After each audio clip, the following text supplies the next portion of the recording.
कैसे हैं बच्चों। My name is Avneesh Chauhan. स्वागत है आपका आपके यूट्यूब चैनल अवनीश क्लासेस पे। आज हम बात करेंगे बेटा फोर्स बिटवीन मल्टीपल चार्जेस। जैसे कि आप देख रहे हैं बेटा बोर्ड पे लिखा है फोर्स बिटवीन मल्टीपल चार्जेस, यानी कि बहुत सारे चार्जेस के बिटवीन जो फोर्स लगता है उसको हम कैसे फाइंड करेंगे। यानी कि इसको समझिएगा जरा बेटा। अगर कोई आपका सिस्टम है, थोड़ा सा पहले इसका फंडा समझ लेते हैं।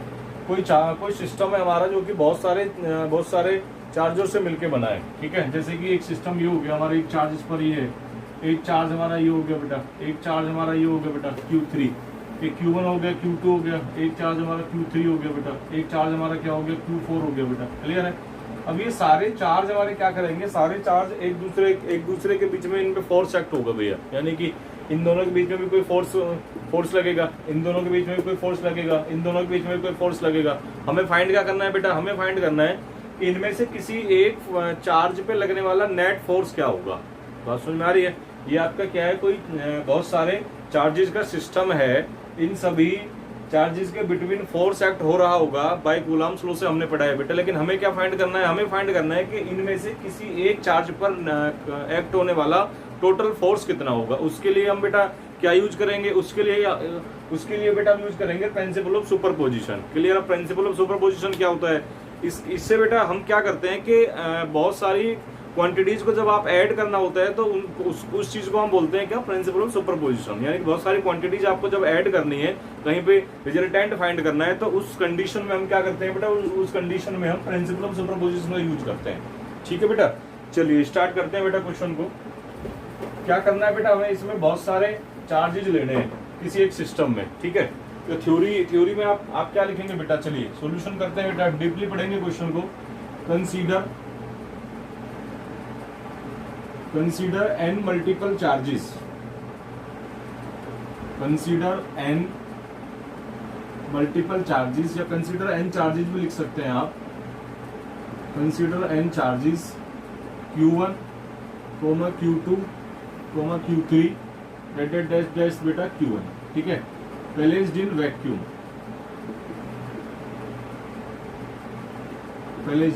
बेटा। मल्टीपल चार्जेस हैं आपके बेटा, बहुत सारे चार्जेस हैं, यानी कि n चार्जेस आप लेके चल रहे हैं, जो कि कहाँ पे रखे हैं बेटा, वैक्यूम में रखे हैं बेटा आपके, ठीक है। चलिए बेटा क्या करेंगे फिर हम बेटा, एक चार्ज सपोज दैट आपका बेटा ये Q1 चार्ज हो गया, ध्यान से समझिएगा बेटा। एक चार्ज आपका ये Q1 हो गया सपोज दैट, क्लियर है।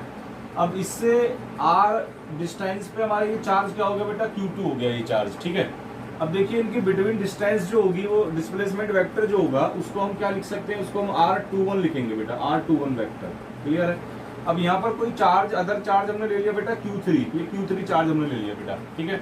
इससे इसकी डिस्टेंस आप क्या लेंगे बेटा, डिस्प्लेसमेंट वेक्टर, इसको आप क्या लिखेंगे बेटा, R31 लिखेंगे, R31 वेक्टर लिखेंगे भैया, ठीक है। अब एक चार्ज ये है, एक चार्ज ये है, एक चार्ज ये है। हमें फाइंड क्या करना है बेटा, अब हमें फाइंड करना है कि बेटा इस पे Q1 चार्ज पे वर्क करने वाला नेट फोर्स क्या होगा। यानी कि Q1 चार्ज पे ये चार्ज भी फोर्स एक्ट करेगा, ये चार्ज भी फोर्स एक्ट करेगा बेटा, क्लियर है। तो इस पर जो नेट फोर्स होगा वो कितना होगा, वो हमें फाइंड करना है। जरा देखते हैं बेटा फोर्स इस पर कैसे एक्ट करेगा, देखिएगा। अब ये चार्ज जो है हमारा, ये चार्ज इस चार्ज पर फोर्स एक्ट करेगा। दोनों चार्ज कैसे बेटा, पॉजिटिवली चार्ज है, क्लियर भैया, पॉजिटिव चार्ज है दोनों। तो ये जो चार्ज है, ये इसको बेटा इस पर जो फोर्स लगाएगा, इस पर इस कंडीशन में आउटवर्ड फोर्स लगाएगा बेटा। इस फोर्स को हम क्या बोलेंगे, F12 वेक्टर बोलेंगे भैया, ये आप अच्छी तरह जानते होंगे, क्लियर। F12 का मतलब क्या है, force on Q1 charge due to Q2 charge बेटा, क्लियर है, जो कि इस तरफ आउटवर्ड बेटा क्या होगा, एक्ट करेगा, ठीक है। अब जरा देखिएगा, ये वाला जो चार्ज है हमारा Q3, ये भी Q1 पर क्या करेगा, फोर्स एक्ट करेगा। लेकिन फोर्स की डायरेक्शन क्या होगी बेटा, फोर्स की डायरेक्शन क्या होगी, जरा देखिएगा। फोर्स की डायरेक्शन होगी बेटा ये, क्योंकि दोनों चार्ज कैसे है, पॉजिटिवली चार्ज फोर्स है, क्लियर बेटा, पॉजिटिव चार्ज है बेटा दोनों। तो ये जो फोर्स की डायरेक्शन होगी बेटा, वो क्या होगी, फोर्स की डायरेक्शन हमारी ये होगी, ठीक है। इस फोर्स को हम क्या बोलेंगे बेटा, बोलिए क्या बोलेंगे, F13 बोलेंगे बेटा। यानी कि Q1 चार्ज पे फोर्स लग रहा है ड्यू टू Q3 चार्ज लग रहा है बेटा, क्लियर है। चलिए जी, अब आपको पता होगा कि जो चार्ज, जो फोर्स एक्ट करता है वो हमारा कहाँ, जॉइनिंग लाइन के अलोंग वर्क करता है। तो एक फोर्स बेटा ये हो गया, एक फोर्स हमारा ये हो गया, क्लियर। लेकिन हमें क्या फाइंड करना है बेटा, हमें फाइंड करना है क्या, हमें फाइंड करना है बेटा इस पर जो नेट फोर्स होगा वो कितना होगा बेटा, नेट फोर्स हमें फाइंड करना है, ठीक है। अब नेट फोर्स फाइंड करने के लिए हम क्या करेंगे बेटा, देखिएगा जरा। According to principle of superposition, यहाँ पर क्या लिखेंगे बेटा, according to the principle of superposition, principle of superposition क्या होगा बेटा, नेट फोर्स क्या होगा बताइए जरा।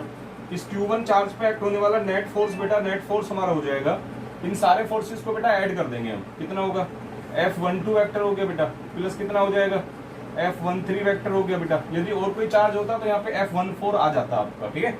और इसे डेट डेट डेस आगे आप क्या कर देंगे बेटा, F वेक्टर 1 N चार्ज कर देंगे, क्योंकि N चार्ज आपने लिए थे बेटा, ये वाले N चार्ज आपने लिए थे, ठीक है, ये N चार्जेज आपने लिए बेटा, ठीक है, यहाँ पे इसको लिख सकते हैं, ठीक, ये N चार्ज, ठीक है। चलिएगा अब बेटा ये फोर्स हम फाइंड कर लेंगे, इन फोर्सेस को अलग अलग फाइंड करके इनको हम क्या करेंगे, ऐड कर देंगे। ये हमें क्या फाइंड हो जाएगा बेटा, total force on charge Q1 find हो जाएगा, ठीक है। चलिए जी, अकॉर्डिंग टू कूलम्ब्स लॉ बेटा, क्या लिखेंगे हम, according to Coulomb's law, according to the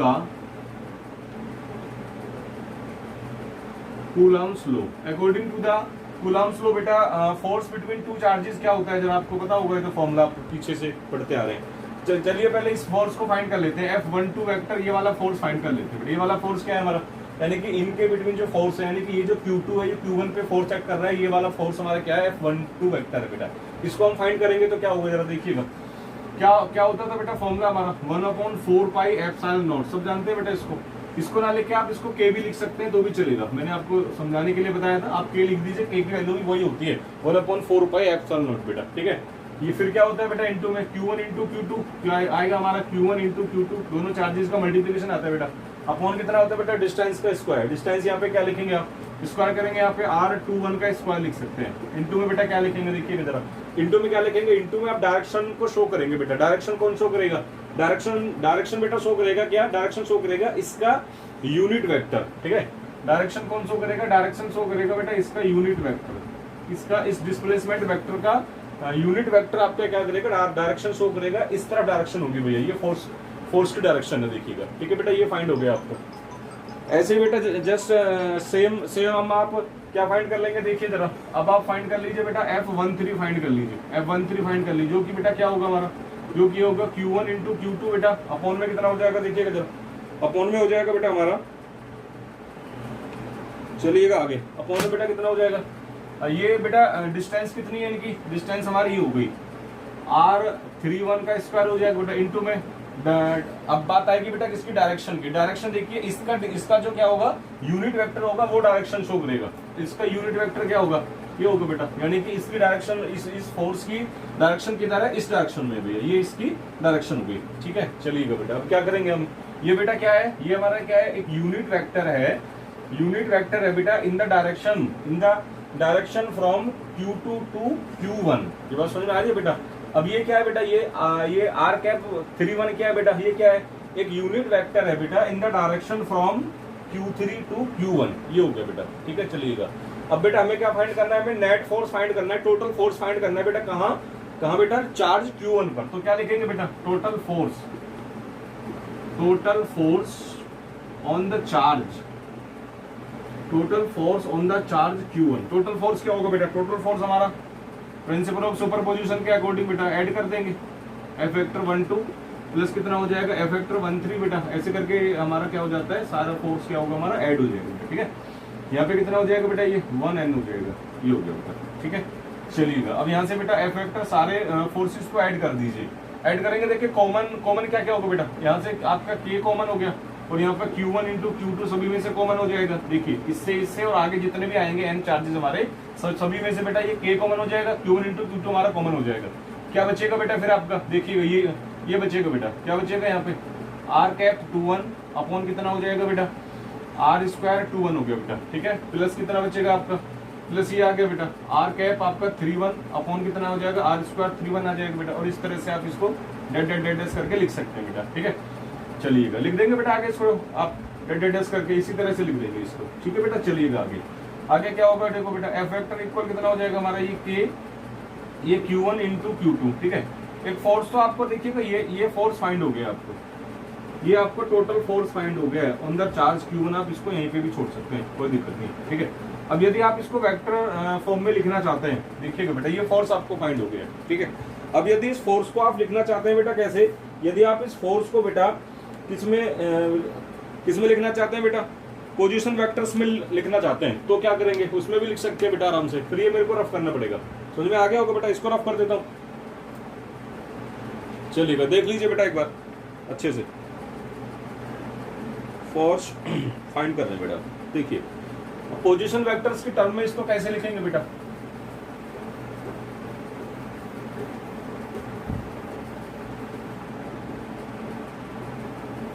देखिएगा बेटा फाइंड करेंगे हम बेटा। Force in term position vector, position vector की टर्म में बेटा देखिएगा कैसे लिखेंगे इसको हम बेटा, आ रहा है बात समझ में बेटा। देखिएगा कैसे लिखेंगे, एफ वेक्टर इक्वल कितना हो जाएगा, Q1 इंटू Q2 हो जाएगा बेटा। यहाँ से बेटा इसको पोजीशन वेक्टर की टर्म में लिखेंगे तो क्या होगा, देखिए इसकी वैल्यू क्या होगी, इसकी वैल्यू क्या होगी मुझे बताइएगा जरा, इसकी वैल्यू क्या होगी बेटा, इसकी वैल्यू होगी हमारी आर कैप है बेटा ये। अब आर कैप देखिएगा जरा, आर ओनली कैप की वैल्यू क्या होती है हमारी, ये होती है r vector upon r vector का मोड, ये कैप का फॉर्मूला होता है भैया, यूनिट वेक्टर का फॉर्मूला हमारा ये होता है। इसके अकॉर्डिंग इसका फॉर्मूला क्या होगा मुझे बताइए जरा, इसका फॉर्मूला क्या होगा बेटा, इसका फॉर्मूला होगा हमारा आर वेक्टर है बेटा, ये आर कैप है, आर वेक्टर 2 1 है, ठीक है। इसको हम बेटा क्या लिख देंगे जरा, इसको हम लिख देंगे बेटा आर वेक्टर, ठीक है, बात समझ में आ रही है सभी, देखते रहिएगा। इसको लिखेंगे बेटा हम R1 माइनस R2, ये वेक्टर लिखा जाएगा बेटा R1 माइनस R2, ठीक है। अपॉन में क्या आएगा, अपॉन में आएगा बेटा R1 माइनस R2 का मोड आएगा बेटा, R2 का मोड आ गया, ठीक है। अब ठीक है बेटा ये आ जाएगा, चलिएगा। और बेटा देखिए यहाँ पे इंटू में क्या रहेगा आपका, इंटू में क्या रहेगा, इंटू में आपका R² 2 1 है, R² 2 1 बेटा। अब इसका R² 2 1 को कैसे लिखेंगे, R1 माइनस R2 इनके वेक्टर रहेंगे बेटा, और इसको मोड में करके इसको लिख दिया जाएगा, ऐसे लिखा जाएगा बेटा, ठीक है। ठीक है, इसी तरह से हम इसको ऐड करके बाकी टर्म्स को भी सेम एज लिखेंगे बेटा इसी की तरह, ठीक। तो यहाँ पे एफ वेक्टर इक्वल कितना हो जाएगा हमारा के, ये कितना हो जाएगा Q1 इंटू Q2 हो जाएगा, देखिएगा ये कितना होगा बेटा हमारा R1 वेक्टर माइनस कितना हो जाएगा R2 वेक्टर हो जाएगा बेटा। अपॉन में कितना आ जाएगा, अपॉन में बेटा हमारा R1 vector minus R2 vector का क्या आ जाएगा, ये बेटा क्यूब हो जाएगी, ठीक है। इस तरह से आप बाकी टर्म्स को भी लिख सकते हैं। ये आपका बेटा आंसर फाइंड हो जाएगा बेटा in term of position vector बेटा, ठीक है। In term of position vector find हो गया, in term of position vector, ठीक है। चलिएगा नोट कर लीजिए बेटा, सिंपल क्वेश्चन था। मिलते हैं बेटा नेक्स्ट वीडियो में।